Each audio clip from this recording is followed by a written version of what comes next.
إن أعجبك الفيديو لا تنسى الإعجاب والاشتراك في القناة. بسم الله الرحمن الرحيم. أهلا وسهلا بحضراتكم في لقاء جديد مع قناة كوكب الشرق. والنهاردة بنستعرض زواج الفنانة هنا الزاهد بعد انفصالها عن أحمد فهمي من ممثل كويتي. أثار انفصال الفنانة هنا الزاهد من أحمد فهمي حالة كبيرة من الجدل على مواقع التواصل الاجتماعي بعد زواج فضل لمدة 4 سنين، وفاجأت الفنانة متابعيها بانفصالها رسميا عن زوجها في هدوء تام. ورفضت الفنانة هنا الزاهد الزواج والإفصاح عن ناس كتيرة اتقدموا لها من بعد ما انفصلت عن أحمد فهمي، ورفضت كمان الإفصاح عن سبب انفصالها أو تفاصيل هذا الانفصال المفاجئ بعد السنين اللي كانوا بيقضوها في أمان وسلام كزوجين، وما علقتش سوى بإعلان انفصالها رسميا عن الفنان، ودعت ربنا إن ربنا يوفقها هي وهو في حياتهم المقبلة. وجي تعليق من هنا الزاهد على انفصالها من خلال ستوري على حسابها الشخصي بموقع تبادل الصور الانستجرام، و على الفور انتشر الستوري وابتدت تتهال عليها عروض الزواج من كل مكان، إلا إن يبدو إن كان في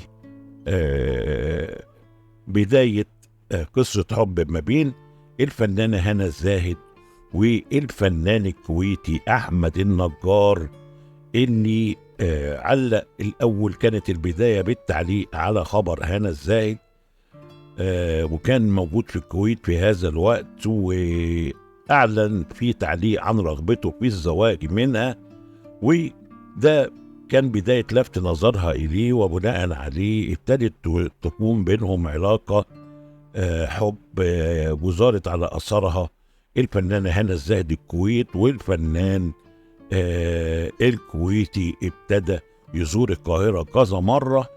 وأحمد النجار هو فنان كويتي من مواليد 82، قدم بعض الأعمال الفنية خلال مشواره الفني، أشهرها مسلسل امرأة مفقودة اللي عرض عام 2015، ومسلسل من حق أحب اللي عرض عام 2019، ومسلسل اسمه جمان، ومسلسل أمينة حاف. ومن المقرر أن يقام حفل كبير جدا جدا في الإمارات للاحتفال بالعروسين،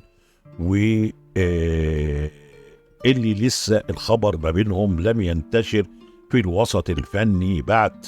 وواضح جدا ان هنا الزاهد كانت في حالة سعادة بالغة لما اتقابل العروسين في احدى